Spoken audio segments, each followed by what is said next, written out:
So good morning or good evening, depending on where everyone is calling in from.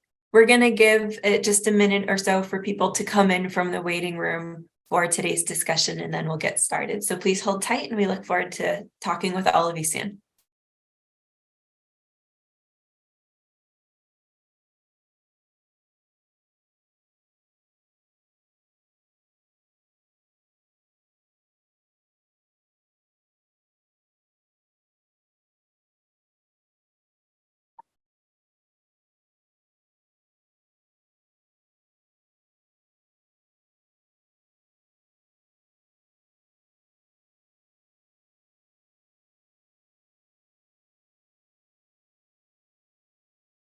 All right, I think we'll probably still get a few more people joining from the waiting room or joining a few minutes as the event gets underway, but I think the trickle slowed down a bit, so we can probably get started.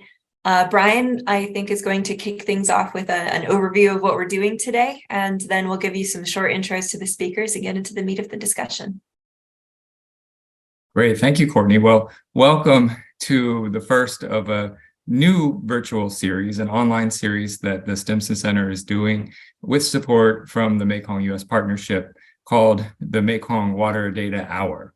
And we'll be doing this series every month at the top of the month, where we invite researchers and Mekong watchers who are doing impactful research on the study and improving the understanding of the Mekong River system. We're inviting them to discuss results of their work, to open the books on their methods and show us how they're doing the work that they're doing in an attempt to allow you to learn and perhaps take up these methods as well, or at least be inspired by science and the ability of data to tell stories and improve understanding of this very important river system. And importantly, we're inviting our speakers to explain why their study is important and why, what are the implications of their results. So for our first series event, we've invited Dr. Ian Baird from University of Wisconsin, and Courtney's going to give some introductions here in a bit to tee up Dr. Baird. But importantly, just to provide some context, you know, the Mekong River is a river that gives. It's a river that provides to tens of millions of people in the Mekong Basin in mainland Southeast Asia. And it gives in many forms: water for livelihoods. The Mekong is the world's most productive fishery. The Tonle Sap Lake alone is responsible for producing about 500,000 tons of fish per year or more that feed the people of Cambodia. And the Mekong's sediment, its water, its floodplains give to the people of Vietnam in the Mekong Delta and make that Mekong Delta agriculturally rich for the economic security and the food security of Vietnam. But when talking about giving, there's a form of infrastructure that's giving and taking from the Mekong. And it's kind of ruining the ability of the Mekong to provide and give to tens of millions of people who rely on those natural resources. And that form of infrastructure is dams. Dams give too. They provide electricity and hydroelectricity for urban areas and industrialization, but they also take, and they take in the form of taking water out of the Mekong system to provide for that electricity. Now, what we're finding is that the give and take of Mekong dams is happening in a way that is reducing the effect of the Mekong River to give. Dams have to take water out of the system at a time when the Mekong's really giving to the people. And it gives the water back. Dams are not going to hold water back forever. They give the water back at a time when it's not needed. And that's what we're going to be looking at today, the time when dams are giving water back into the system and how that is ruining an important ecological area of the Mekong, the flooded forest. And this is important because the Cambodian government is now pledging higher and higher level emphasis and prioritization on protecting the flooded forest in Cambodia. And that can't be done, and I think we're going to be seeing that through Dr. Baird's results, without better transboundary cooperation. And it might be possible that it cannot be done at all given the situation. So that's something we want to think about and be enlightened by Dr. Baird's presentation. Giving and taking, that's what dams do to the Mekong, which is a river that gives for tens of millions. Courtney, back to you to tee up our speakers and we'll get started. Sure. So we're going to try and make today's discussion as interactive as possible. So we're going to kickstart things with our presentation from Dr. Ian Baird, who's professor of geography at the University of Wisconsin-Madison. Dr. Baird, who's probably a familiar figure to many on the call today, focuses his research on nature-society relations in Laos, Thailand, and Cambodia.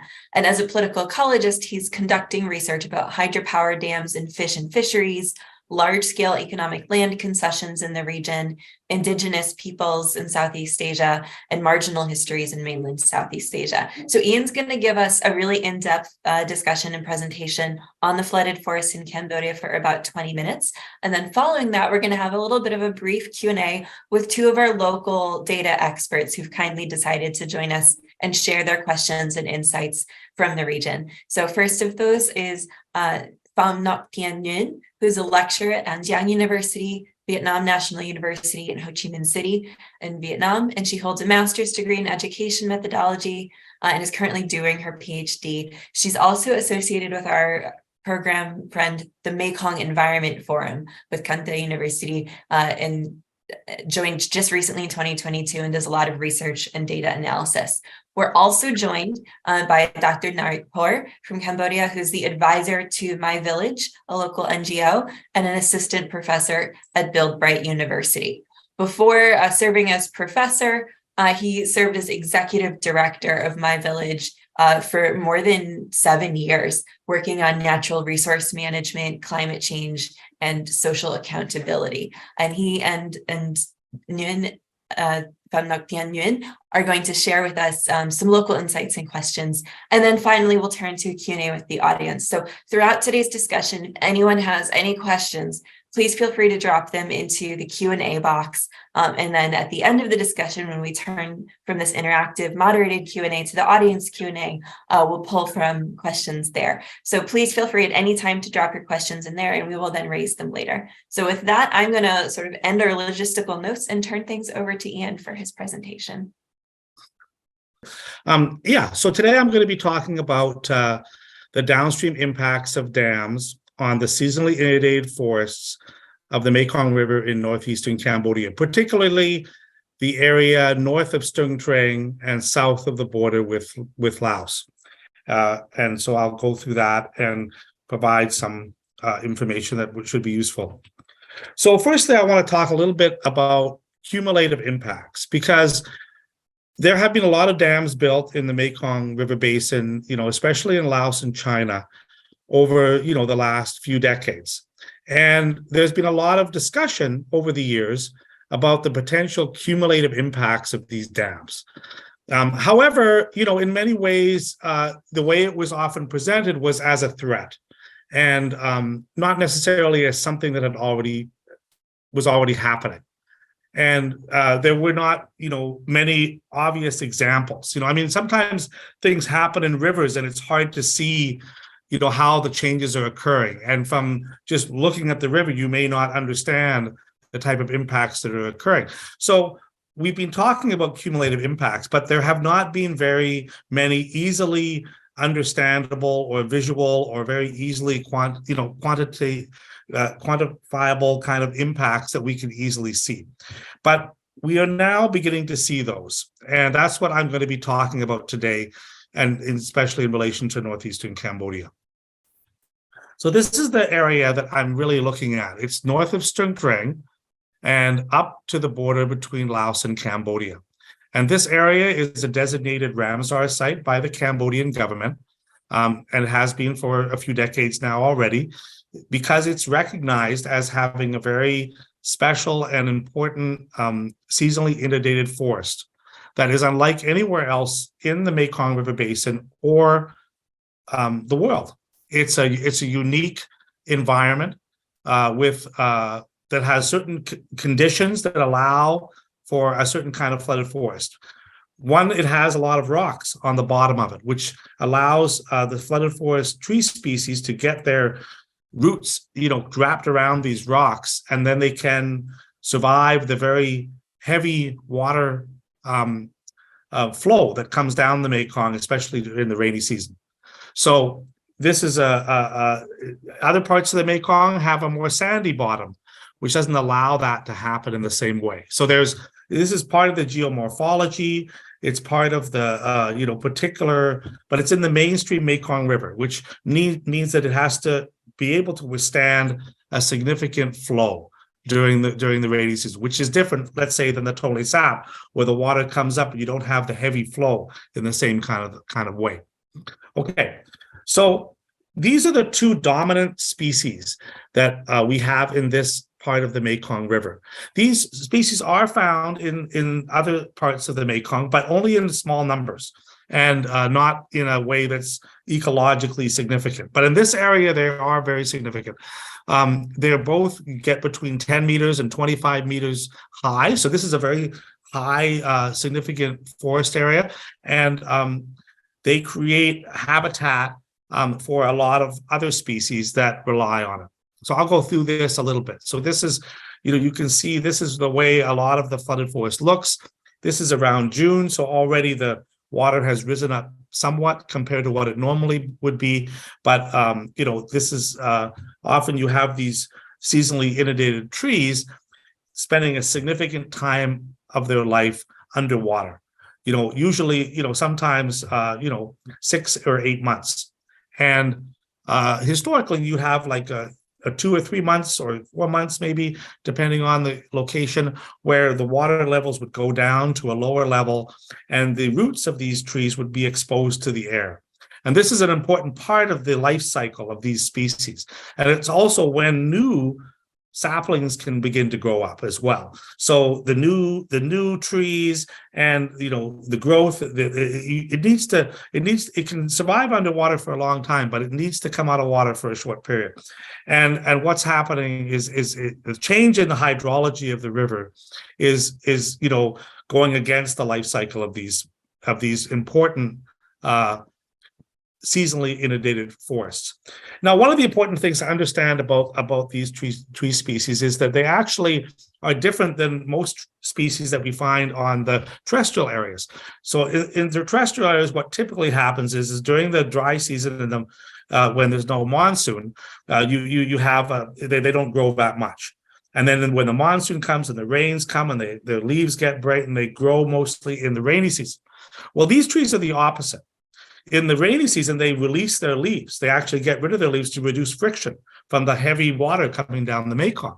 And in the dry season is when they grow and when the leaves come out and when they have their most productive period. So these are specially evolved plants and trees for a riverine system. They're not, they're not, just like any system. This is based on the particular ecological circumstances that they're founded. And this is one of the most iconic species that we see there. This is a fig, actually, one of the two major figs, strangler figs.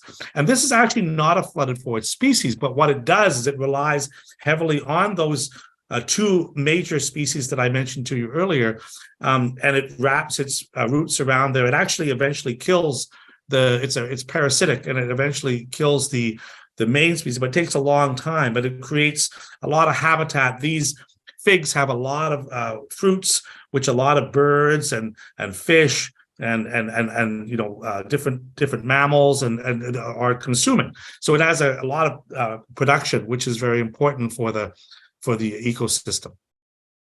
Here's another picture of one of those strangler figs, which could not get established if it wasn't for the main species that are underneath it. And there's other species that are closer to the shore. So different species are thriving at different depths of the river, and they all have their place. So this is another species which is a little closer to the edge, and therefore is able to survive increased water levels in the dry season better than some of the species that are lower down in the river basin. Now, people who live along the river, they understand the relationship between the flooded forests and the fish that live in the river. And so this is an example of that. So this guy, he puts fruits from one of the flooded forest species onto a hook, And then he's got this, what do you call it, bow? It's kind of it's kind of a seed, and actually it acts as a bobber.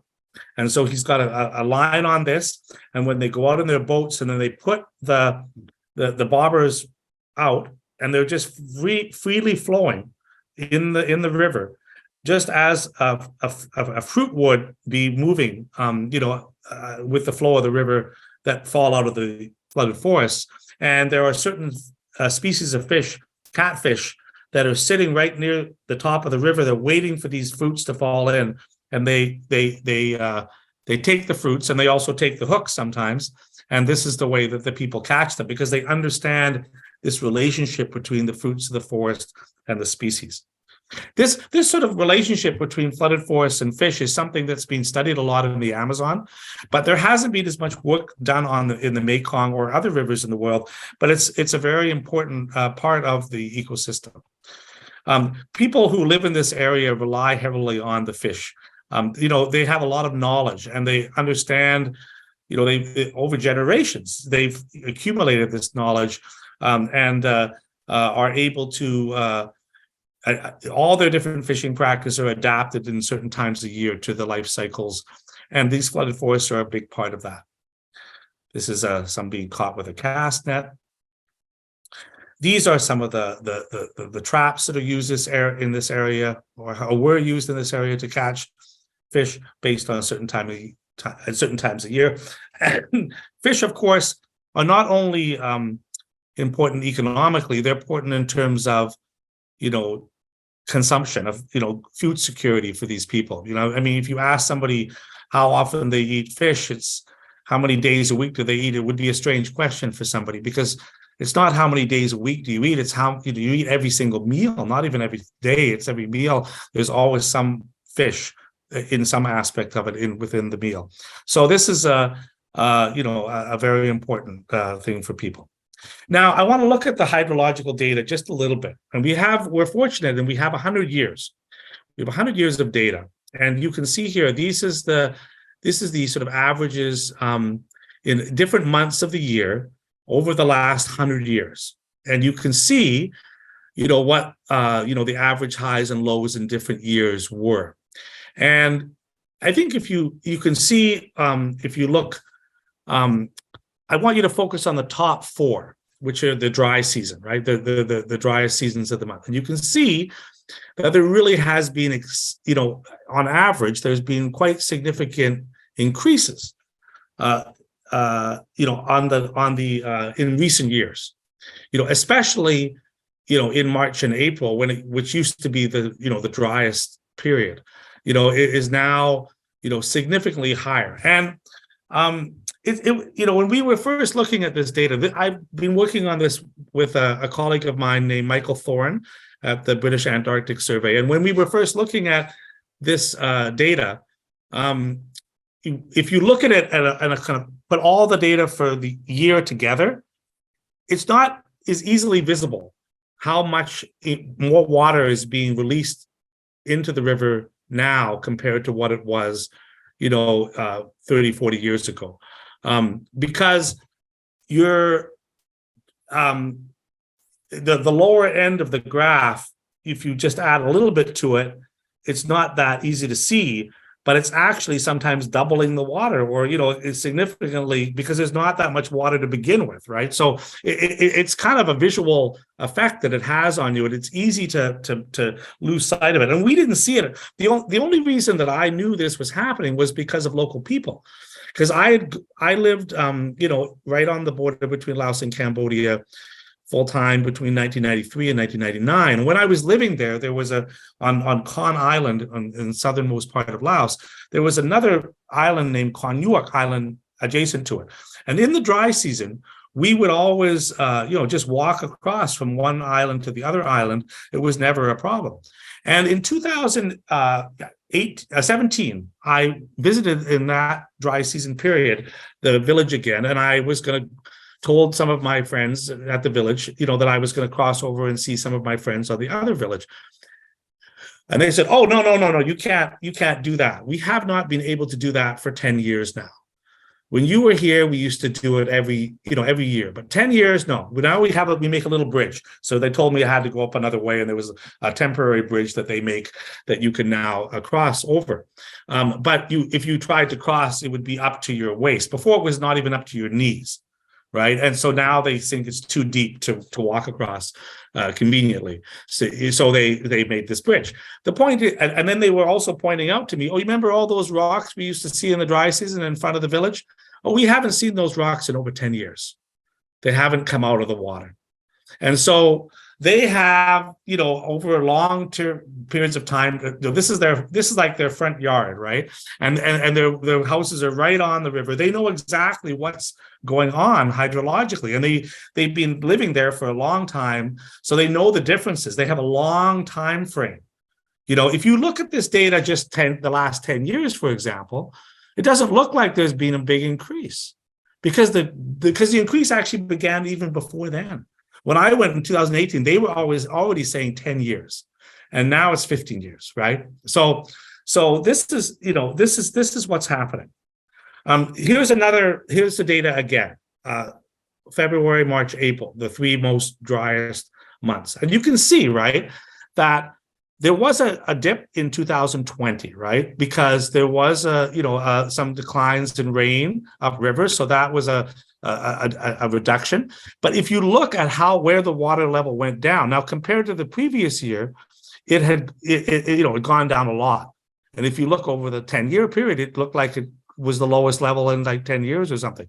But if you look at the averages for the last 100 years, even when it was at that low point, it was still higher than the average for the last 100 years, right? So this is why this is why it's so valuable to have this long-term data set, right? To be able to really see, because you can actually look and you can really see where, like, in 1996, when the Manwan Dam was first closed, you can see that there was a huge dip there, right? In February 1996.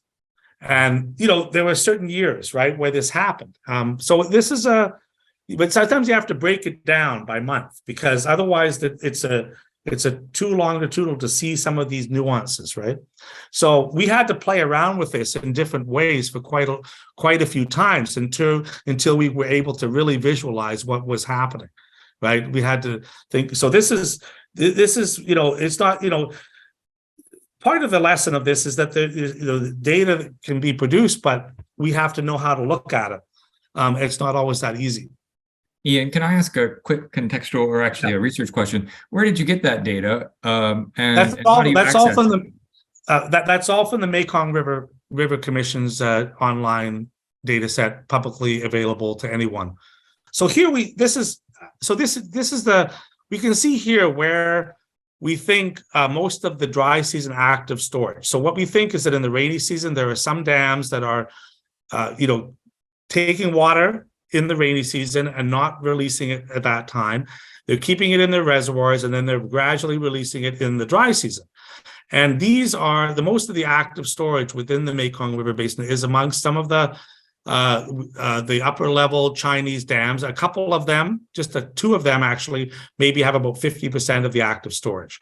And then we've got some other dams in Laos, like the Nam Tun 2, the Nam Tun 1, Tun Hin Bun expansion, and a few other dams there that also have some active storage potential as well.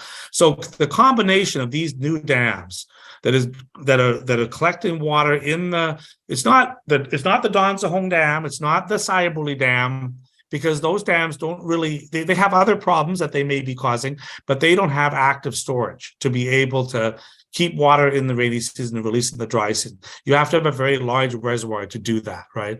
And so this is the issue, right? Is that there's water being released in the dry season from dams that was collected in the rainy season, and this is essentially causing this. This is causing these flooded forests to be underwater for much longer than they should be, and they are dying. And local people are well aware of it. You can observe it. Anybody can see it if you go there. It will become obvious to you almost immediately if you start looking for it. There are lots and lots of these flooded forest trees that are that have been dying for years now, without much attention, unfortunately. And this is the result of changes in hydrology in the Mekong River due to hydropower dams. And we can see it with our eyes in a way that sometimes we cannot see. But you get rid of this habitat. These is where fish spawn there. They also make these flood forest trees also result in sandbars being created, and those sandbars are also important habitat for a lot of different shellfish species, for various insects, that are then food for fish.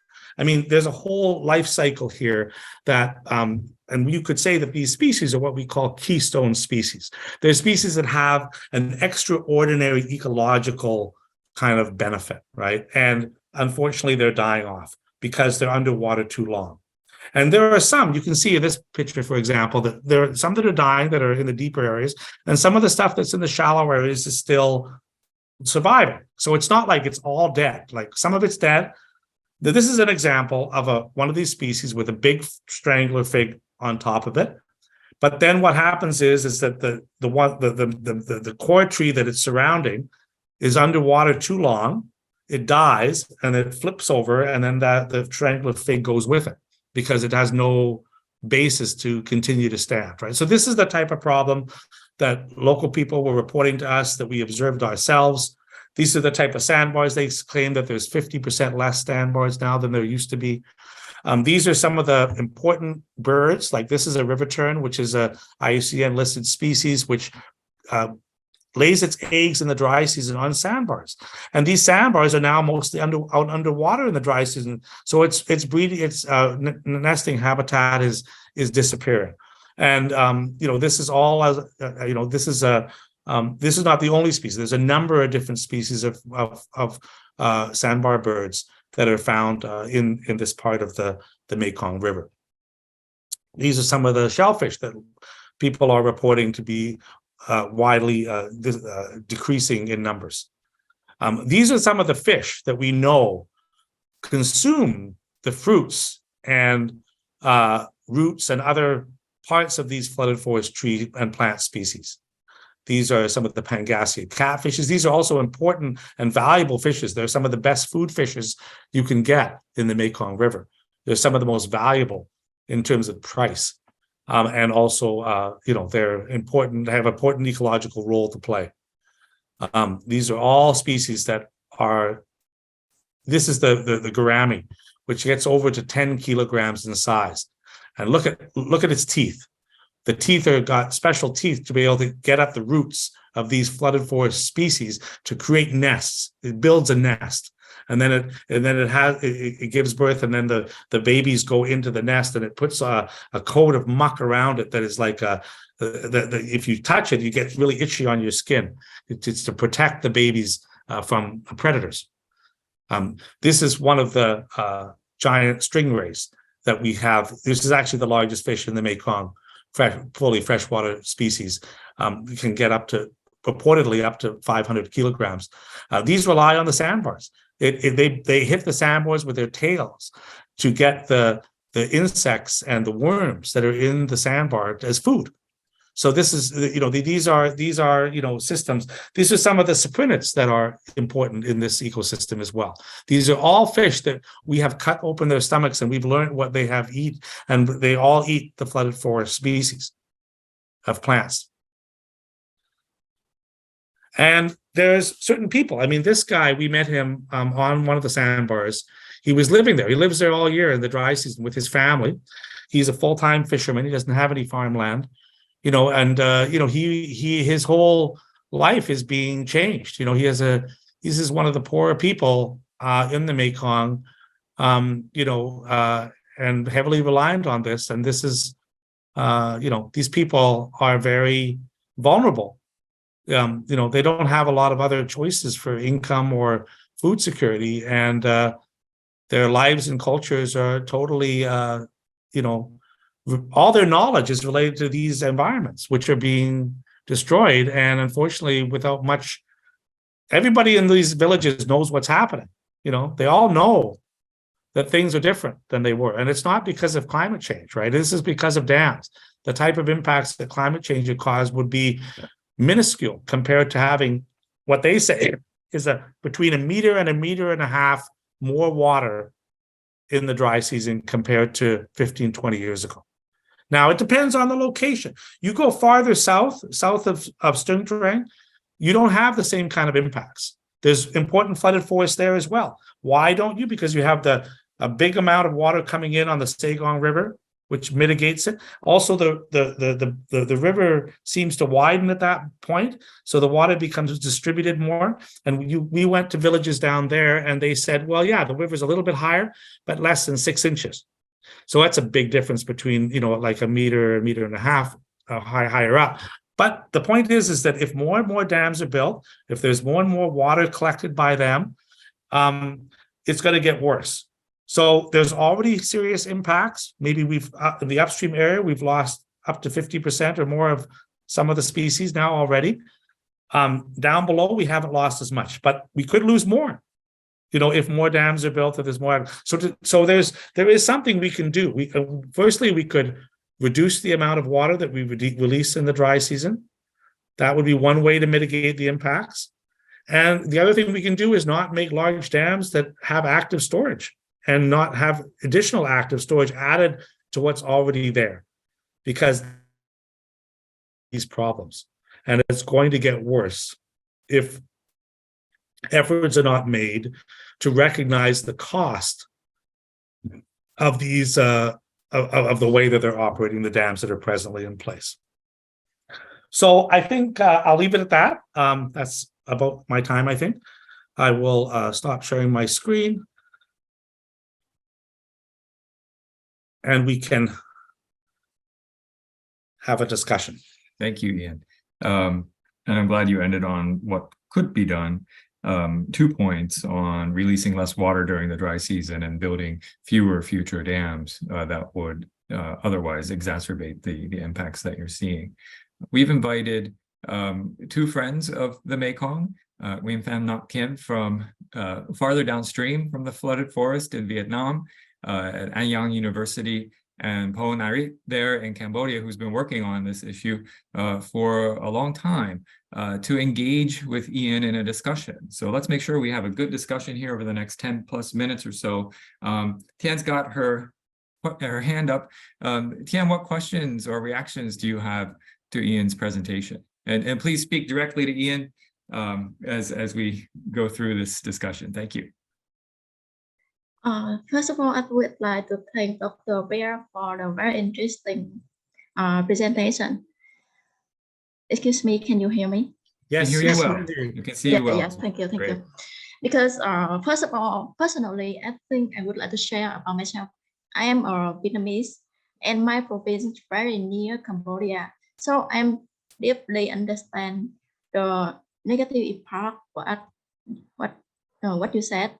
And I'm very agree that dams have some negative impact on everybody, because the community near the society where I live in An Giang University in An Giang, Vietnam, fish die, and some the likelihood of people become worse.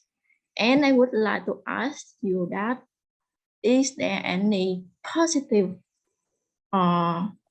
effect of dams?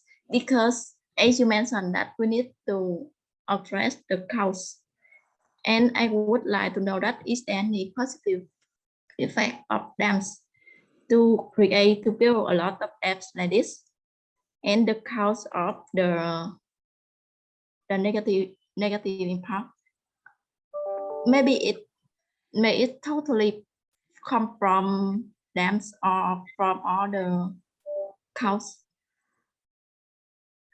Yeah, thank you. I mean, yes, there may be some minor positive benefits from this. My belief is that those positive benefits are much less than the negative impacts.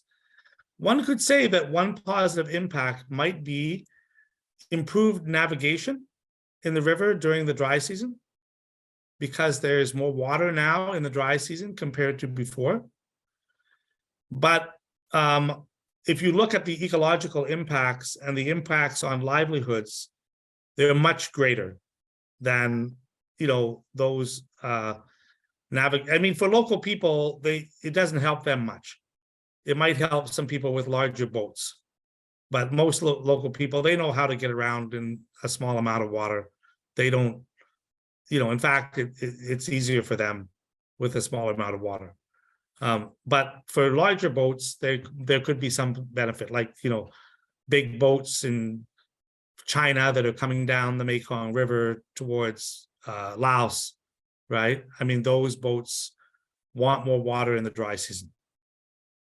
But I think that that's, you know, a benefit for some business interests at the expense of people that are much more vulnerable and people that have been, you know, a much larger number of people, and also the ecological impacts that are going to affect, you know, future generations. So, I mean, we have to think, I think, about longer term benefits as well, not only, you know, short term benefits. And I think if we add that all up, there's no doubt in my mind that there's much more impacts than there is benefits. But there is a few things like that, like navigation for large boats, that some people might point to. Narit, what about you? What questions or reactions do you have to Dr. Bear's presentation? Okay, Cambodia and very important information and finding.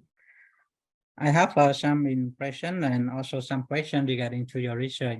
One is, I think because on VI we have one project that support local community to conduct research, and the finding is really similar what you're finding. So I think finding what you might be reflect local context as we support few community at the in Ramsar site to conduct to explore something change, ecological change in similar.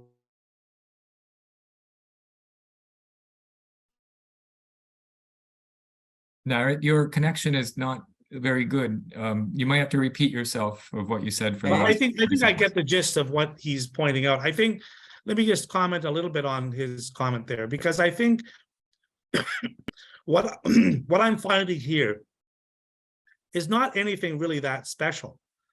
Everybody knows it up in those villages, you know, so if anybody, it's not like I had some special method. I mean, maybe the difference of what is that I had some historical context, you know, having lived in the 1990s and seeing the differences from there. So that helps me a little bit. But I think that, and I've been studying this environment, you know, for 30 years already, in terms of fisheries. So I know the species, and I know, you know, how important they are from having been with them. But local people, they are very clear. And one of the things that was really striking to me was I went to different villages, and when I would ask them the same questions about, you know, what proportion of the flooded forest of different species had been lost, because I knew the names of all the species in the local language in Lao. And I asked them, and they were able to very clearly and it was amazing because they almost always gave the same percentages, very, very similar. Like even in different villages that were quite far away from each other. And they had a very similar understanding of what species had been impacted and what the implications of those particular species being lost in terms of particular fish species. But you see, the key is I know all the names of the fish in the local language. I know all the names of the plants, you know, so it's, if you know that, you can have a reasonable discussion with local people, and they're very clear. They're very, very clear about it. So I don't think that there should be anything controversial about what I'm presenting. This is common knowledge to most people. Okay, yeah, and I have some question, Dr. Ian. Sure. Okay, so when we talk about when we talk about this, can be one factor is irregular water fluctuation. And you know, my question to you is that first, how many % of flooded forest changed to you? And also, not only them, but also when we look at the factor, the driver.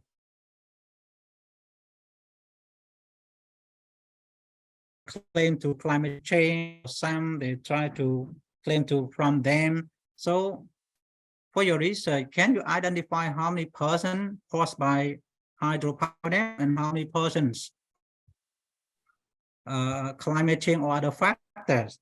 That is my question, and I have few more questions. Is that the Maybe let me answer those Okay. questions first, and then you can answer more. So, no, I think it's very. Let me just mention the issue about what percentage is caused by climate change, what percentage is caused by dams, which is one of your questions. I cannot say exactly, but what I will say is that if you look at the amount of water, we're talking about an extra meter or meter and a half of water. The types of changes that climate change could cause, we're talking about a few centimeters at best. So we're probably looking here like 99 or 98 or maybe 100% caused by hydropower dam. This is not about climate change. I mean, climate change is real. I'm not a climate change denier in any way. Climate change is a very important issue, especially for sea level rise in Vietnam is a very important issue. So I'm not minimizing the importance of climate change, but for this particular impact, it's really about dams. It's not about climate change. And I think that there's no evidence to support the idea that it's due to climate change. And if I could just add, if we would take a deeper look at the precipitation patterns, you'd have to observe a shift that it's raining much more in the dry season to cause the river to rise that much. I think we would spend a lot of time and money looking at, and we find out that no, there's not an increase of rain in the dry season. No. That's right, because climate change, we don't even know if climate change in this region would lead. It's more likely to lead to larger kind of storms and heavy weather events in the rainy season. But it could lead to actually longer periods of drought or lack of rain or unusually low levels of rain in the dry season. That we have no evidence to suggest that there's going to be a lot more rain in the dry season due to climate change. And nobody is predicting that definitively right now, as far as I'm aware.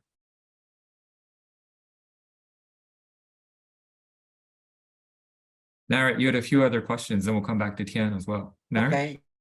Can I continue my question? Another question. So you talk, and I also agree what your finding is impact on flooded forest. One tries from hydropower dam and other factor as well. And what is your, because when we address, we try to look at the causes. What is the action if we want to keep or we want to increase the flooded forest in Ramsar side or on the Mekong River? What is your suggestion? Need to stop the dam, or should be other option that the dam still go ahead and So yeah, so that's a good question. So dams cause different kinds of impacts. Okay, so I'm just going to talk about the dry season water issues. There are other issues related to fish migrations, water quality, and other things that we could also discuss. But since we're focusing on the major problem of being too much water in the dry season, so the question is, how could we deal with that? And you could adopt what we call an environmental flows regime. So in other words, you would try to release the water from those dams in a way that replicates the natural flow. So rather than, and some dams do that already. So even the Don Sahong Dam is not able to store enough water, to store water in the rainy season to release in the dry season. It has a very small reservoir. And so that dam may be causing other environmental problems, but it's not causing it's not the reason why there's more water in the dry season in this area. It's not capable of doing that. So there are some particular dams that are doing this. And many of the dams built don't have much active storage and are not part of the problem, this particular problem. So we have to be clear that this is not about all dams.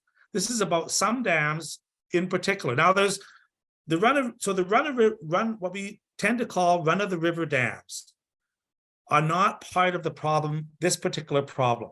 They may be causing other problems, but not this particular problem. So for example, the Sayabuli Dam is causing problems with holding back sediment and causing the river downstream to become clear, which is a water quality issue that's impacting on fish species.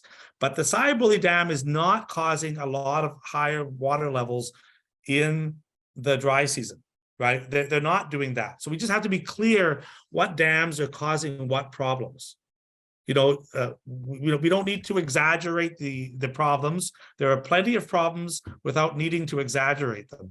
And there are different kinds of problems. So in this particular case, some particular dams could be managed in a different way that would reduce the problems.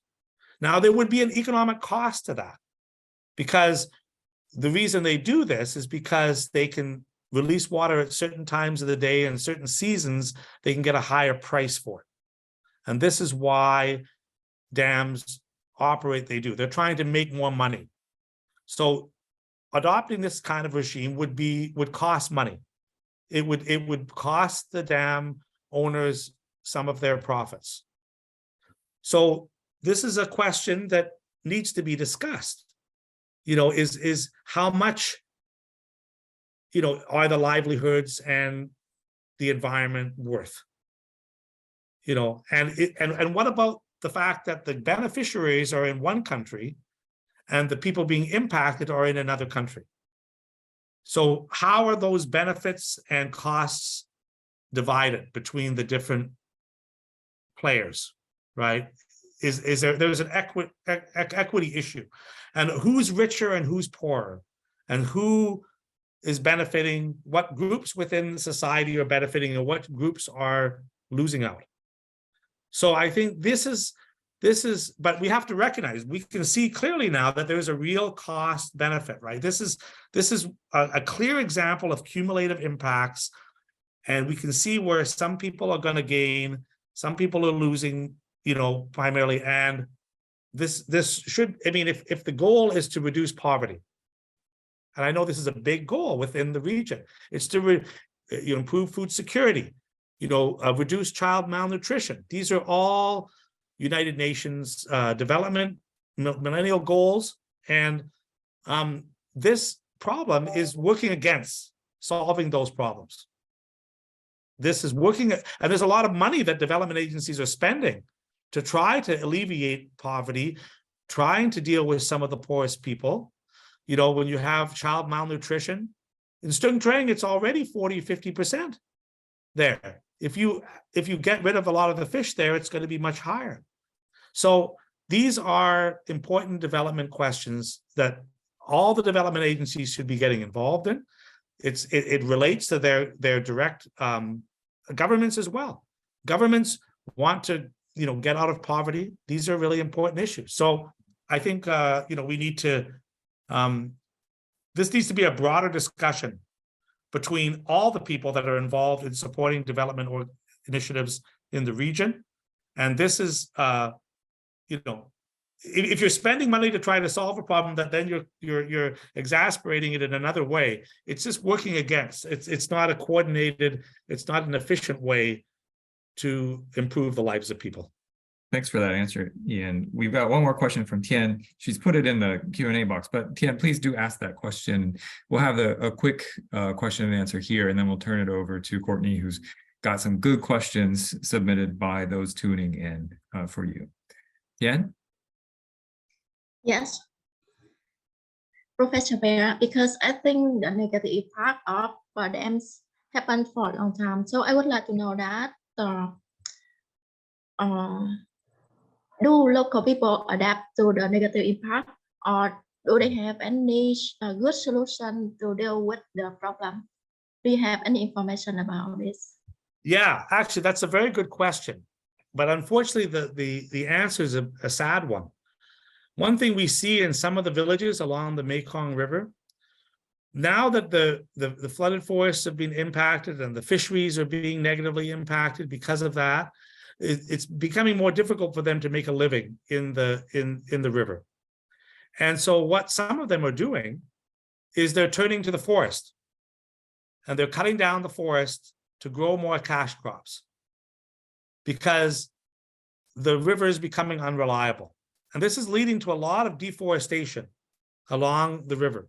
So sometimes you can have other, cumulative types of impacts that are occurring.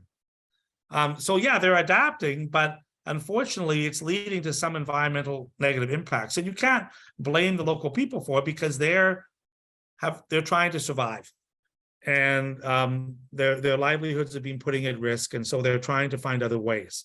And unfortunately, that's leading to a lot of forest destruction. Well, big thanks to Narit and Tien for these excellent questions. And we hope to invite you back to future Mekong Water Data Hour events as well to help keep our conversation going. Courtney, what do we have from our tune-in audience for questions for Dr. Ian Baird? Indeed, we have a bunch, and I'm actually going to start with one that I think is kind of a continuation of what you were just talking about, Ian, in answer to Tien's question.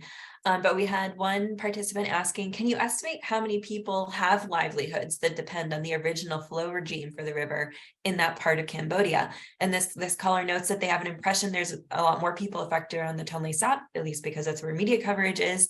But how many people are affected, and then sort of related to what you're talking about with transition and adaptation, are you seeing a shift where young people are leaving and going to other places in search of jobs? Because there's been a lot of reporting about this again around the Tonle Sap issue. Yeah, no, those are great questions. And unfortunately, we don't have a lot of very current data that can really quantify this.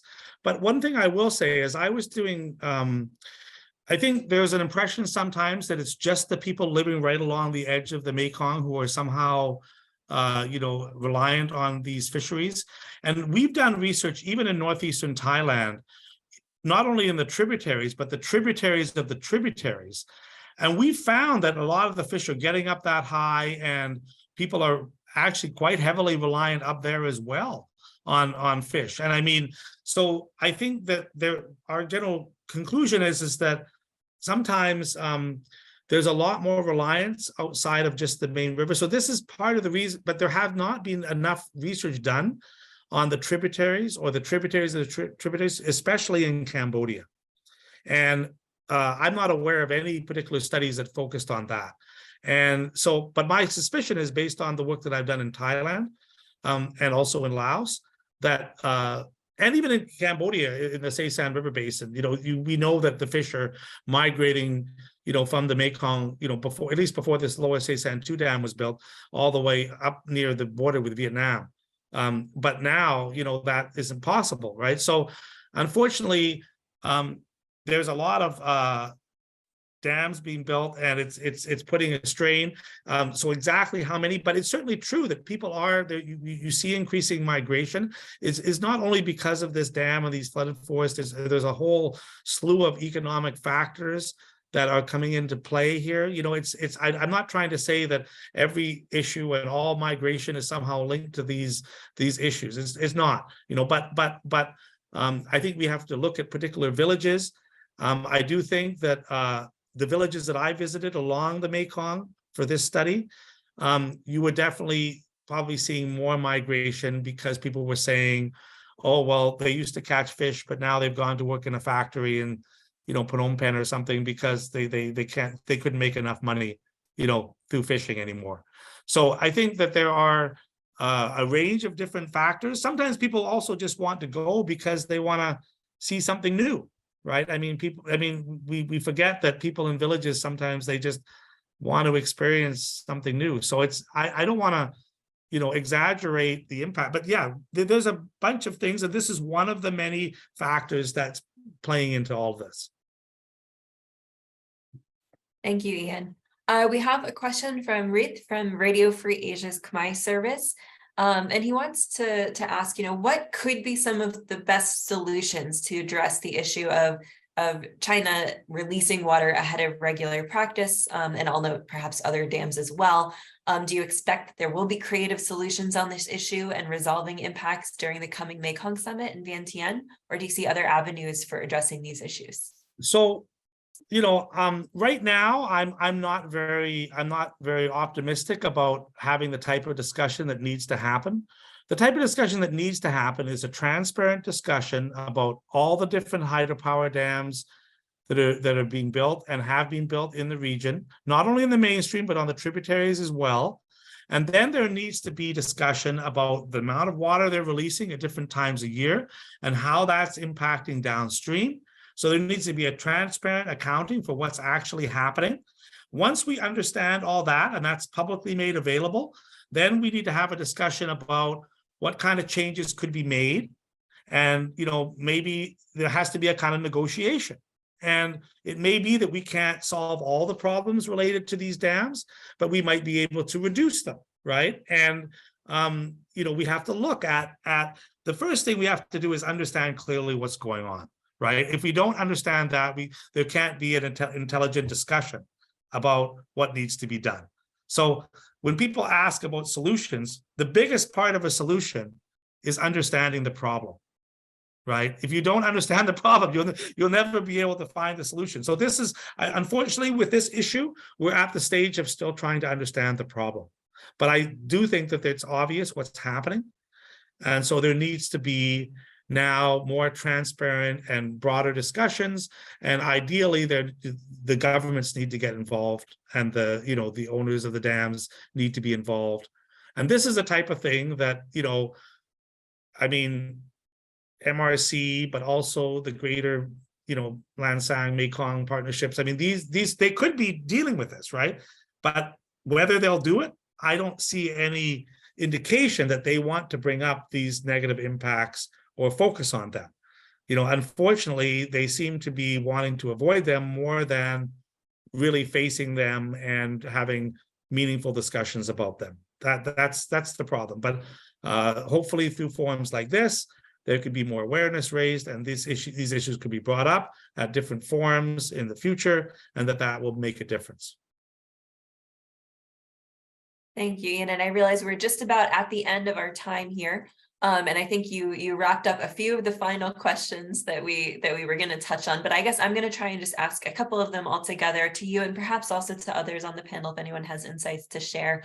But you mentioned we have to understand, and we're still at the position of understanding exactly what the problem is and what's contributing to it. We had a number of questions in the chat asking about whether we're able at this point to pinpoint the impacts on flooded forest in the Ramsar site and Stung Treng to a specific dam or to specific subsets of dams. For instance, there are a couple of questions there. Are they mostly Chinese dams? Is it the whole system?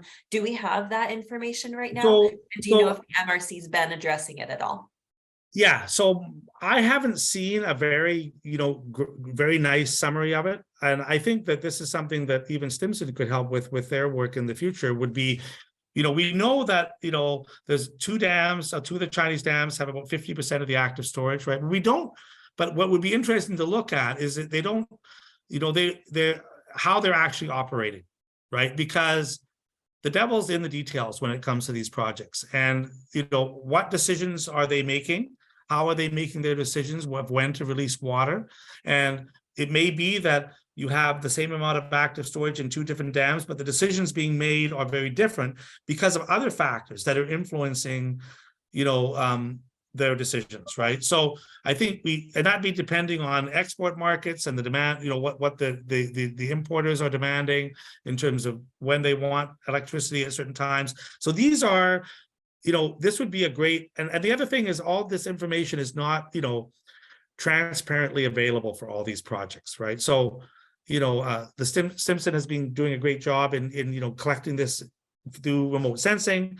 But what would be even better is if these different projects were releasing this data publicly, and then we would all we'd be able to really say exactly who's doing what, right? But we know that it's a combination of the Chinese dams and the Lao dams not the mainstream dams, but for the Lao dams, but the mainstream dams for the Chinese dams and some of the tributary dams for the Lao dams, because they're the ones that have been built over the last 20 years. We haven't had much dam building in Thailand, so they haven't contributed as much to the change over that period.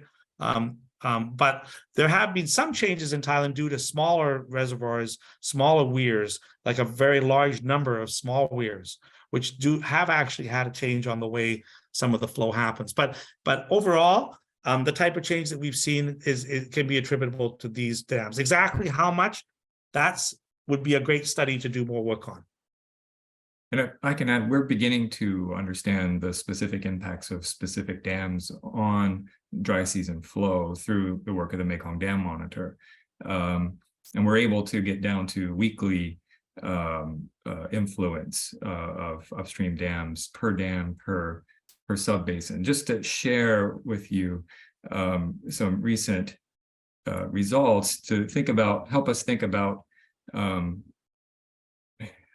the portion where active storage is. That's the amount of water that can be released and restricted over time. We're wrapping up a study on the 3S basin, and Ian, I can't wait to share this with you before we publish it for a peer review set of suggestions. But the Lancang Cascade in China, that's 11 large dams, hold, as Ian said, about half of the active storage in the system. So that's something like 24.5 cubic kilometers of water, a billion cubic meters of water. But the other dams downstream in Laos also add up to making a difference. And they're operated, as we found, mostly in a similar way as what China's large dams are operated in. So the Nam Nung Basin in Laos has 2 dams that account for about 7 cubic kilometers of active storage. The 3S Basin is large now. Now, this doesn't impact the flooded forest that Ian went over, because that flows into the system below the flooded forest. But then the other dams on the Nam Tun system are large as well. Thailand's dams, we're finding, they're not huge compared to China's, but they do operate in the seasonal way, and they do have an impact. So we're beginning to understand much more of what those impacts are, not just on a yearly or a seasonal, but being able now to pinpoint at the weekly basis. And hopefully the data can be used in the way that Ian mentioned, to improve the ecological flow of water releases throughout the year in a way that mimics natural flow to conserve these important ecosystems and improve livelihoods whose resources are being taken away from them. But Ian, I don't want to have the last word. I'll turn it over to you and to Courtney to wrap up. Well, that's great. I think I'm so glad that you're doing that work, because it's really important so that we can really begin to understand the shared contribution that different countries have to these issues, right? I think we have to understand that there's the river basin cannot be managed country by country, right? There's got to be some more shared consideration. People have to be willing to give up some of the nationalistic kind of governance control for the greater good. Otherwise, it's kind of a fight to the bottom, unfortunately. So I think we all have to be, try to move beyond that. And I hope that we can begin to do this in this way. It's not a matter of pointing fingers at any one country or any one dam, but understanding that we all have, shared contributions, and we need to recognize that. All right, thank you. I want to thank all of our attendees. I also want to thank Ian, Naria, and Tien for sharing their expertise and local insights with us today. We really hope that you've enjoyed this discussion, and we look forward to continuing and perhaps following up on some of those gaps and needs that Ian and others highlighted in some of our future Mekong Water Data Hour experiences. So in that vein, keep an eye out for future invitations. We're going to be doing 7 more of these in coming months. And we hope that everyone in Southeast Asia has a great night, and those in the United States have a great rest of the day. We look forward to talking again soon. Thank you.